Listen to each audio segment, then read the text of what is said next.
Hi friends, welcome to our channel. Satyabhama serial next ఎపిసోడ్లో ఏం జరగబోతోందో ఈ వీడియోలో చూసి తెలుసుకుందాం. సత్యని నువ్వు నాటకం ఆడుతున్నావక్క అని అన్న సంధ్య అసలేం జరిగింది అని తెలుసుకోవడానికి ఈ వీడియోని స్కిప్ చేయకుండా ఎండ్ వరకు చూసేయండి. సత్య కృష్ణని మళ్ళీ మామూలు మనిషి చేసుకోవాలని మహదేవయ్యని బ్రతిమిలాడుకోవడానికి మహదేవయ్య వాళ్ళ ఇంటికి వెళ్ళి మహదేవయ్యని ప్రాధేయపడుతూ ఉంటుంది.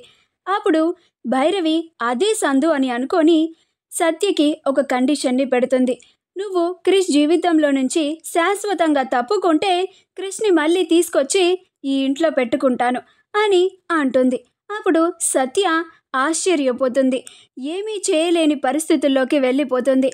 అప్పుడు మహదేవయ్య, ఏంటి సత్య, మాటలు వస్తలేదా? భైరవి చెప్పింది నీకు వినపడలేదా? నువ్వు చిన్నగాని జీవితంలో నుంచి తప్పుకొని వెళ్ళిపోతే చిన్నగాడు మళ్ళీ ఈ ఇంట్లో అడుగు పెడతాడు, లేకపోతే చిన్నగాడు జీవితాంతం గట్లని మానసిక వేదనతో బ్రతకాలి అని అంటాడు.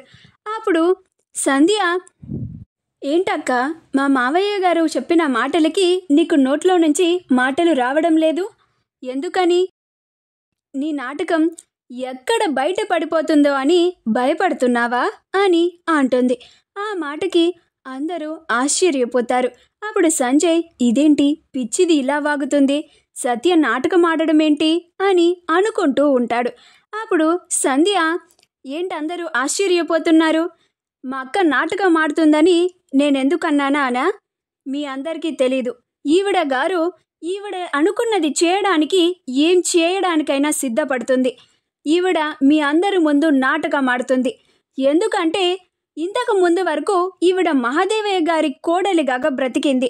ఇప్పుడు మహదేవయ్య గారి కొడుకుగా బావగారిని ఇంట్లో నుంచి కాదని బయటికి గెంటేశారు. ఈవిడ గారు చక్రవర్తి మావయ్య గారి కోడలు అని తేలింది.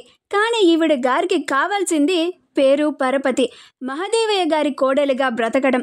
అందుకని ఇప్పుడు బావగారిని అడ్డు పెట్టుకొని ఇలా మీ ముందుకు వచ్చి నాటకం ఆడుతుంది. పైగా నేను ఈ ఇంట్లో ఇప్పుడు మహదేవయ్య గారి కోడలుగా ఉండడం కూడా ఈవిడికి అస్సలు ఇష్టం లేదు. ఇప్పుడు అందరి ముందు ఇలా నటించి మీ అందరినీ కాళ్ళ వేళ్ళ పట్టుకుని బ్రతిమిలాడి తిరిగి మళ్ళీ ఈ ఇంట్లోకి అడుగు పెట్టి అధికారాన్ని చలాయించాలని చూస్తుంది అని అంటుంది. అప్పుడు భైరవి, కరెక్ట్గా చెప్పినావు సంధ్య, నువ్వు నా అసలైన కోడలివి. గిన్నాళ్ళు ఇంకెవరినో నా కోడలు అనుకొని ఆ సత్యతో నానా తంటాలు పడినా. గీ సత్య నాకు మీ మామకి చాలా తలనొప్పులు తీసుకొచ్చింది. మా నెత్తిని కూర్చొని డ్యాన్స్ వేసింది, మాకు మనశ్శాంతి లేకుండా చేసింది. గందుకనే ఇప్పుడు చెప్తున్నా సత్య, చిన్నగాడు ఇంట్లో అడుగు పెట్టాలంటే నువ్వు చిన్నగాని జీవితంలోనే ఉండకూడదు.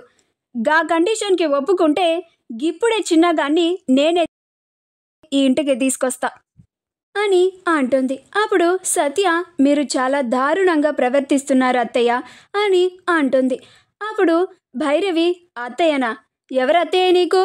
నేను సంధ్యకి మాత్రమే అత్తయ్యని, నన్ను అత్తయ్య అని పిలవకు అని అంటుంది. అప్పుడు సత్య, మీకు నా భర్త పరిస్థితి అర్థం కావడం లేదు.